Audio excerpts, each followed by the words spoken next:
nggak sih mungkin ketika umur kedua ini apa yang dipengen? Ya sama lah buat semuanya. Kalau aku buat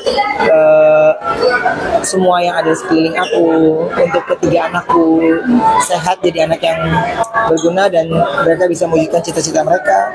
Terus apa ya, nggak terlalu banyak, aku tuh cuma kepengen mudah-mudahan Allah kasih kesempatan lagi untuk bisa kembali lagi.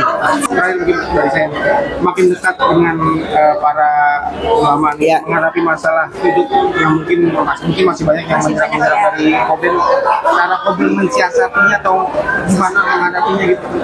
Alhamdulillah, kalau ditanya cara mensiasatinya, pada ketika aku kemarin bertemu dengan para ulama-ulama hebat, mereka mengajarkan saya kesabaran, mengajarkan saya banyak untuk bersyukur, ya tidak banyak mengeluh, tapi banyak mengajarkan untuk introspeksi diri, untuk menjadi manusia yang lebih baik lagi.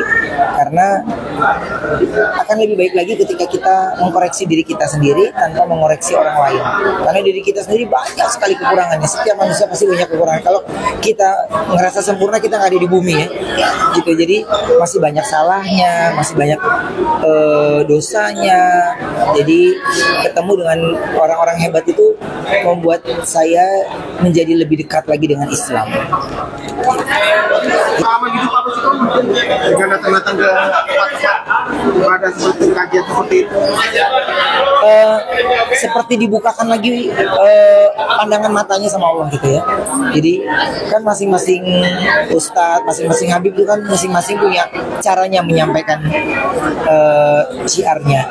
Jadi ketika itu mendengar, aku tuh pasti lebih menggunakan waktunya untuk introspeksi diri, ingin menjadi lebih baik lagi, terus mendengar cerita Rasulullah waktu itu gitu. Itu membuat kita semangat lagi dan banyak kayaknya yang aku tertinggal gitu. Jadi sebisa ngejar dulu gitu. Kalau sering undang ulama, habib, ustadz ke podcast ya. Sudan itu, kok dapat ilmu apa sih, atau sering minta nasihat atau ilmu apa mungkin di luar dari syutingan? Kalau di luar dari syutingnya mah banyak. Cuman kalau kita ya tahu lah, kalau konten edukasi mah kan susah ya ditontonnya. Tapi kalau aku bukan kesana sih. Aku cuman kepingin ketika aku bertanya, ya memang itu menjadi pertanyaan juga buat orang-orang yang nonton. Jadi aku mewakili pertanyaannya itu, mewakili mungkin ada beberapa di antara yang lain juga nggak mengerti gitu. Dan ya tayangannya mah kecil ya.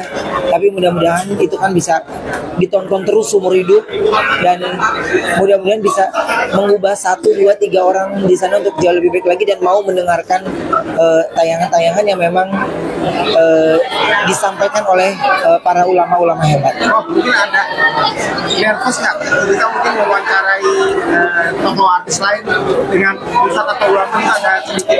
Kalau nervous deg-degan pas Pak Ustadz Khalifah Salamah. Itu gara-gara tim gue tuh mungkin kayaknya mereka yang pada gimana, gue ke bawah suasana.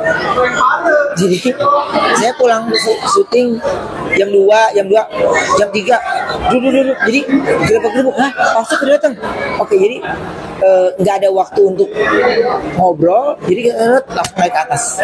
Maksudnya langsung take gitu. Jadi nggak ada interaksi ngobrol dulu sebelum on cam gitu.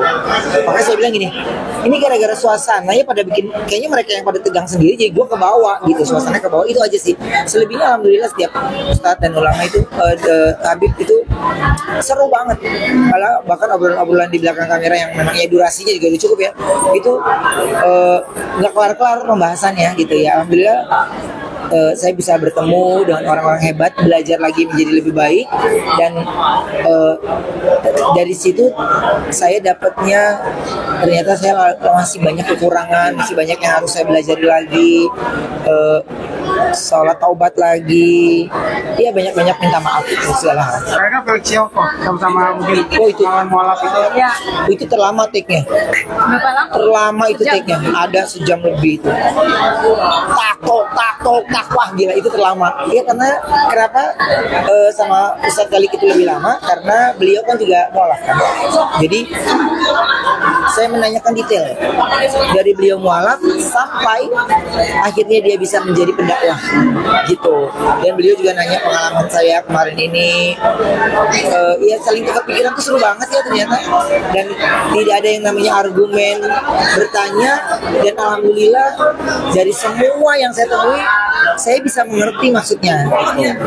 Makanya kalau lagi ada yang ceramah usahakan dengerin, jangan di skip, karena kalau di skip lo kan gini, apa sih gitu, kayak nggak nyambung jadinya gitu. Dan saya selalu ya paling kan dakwah paling 30 menit paling lama ya gitu, 15-20 gitu. Jadi sebentar aja memperhatikan, gitar dulu handphone, jadinya paham yang disampaikan sama ustadznya.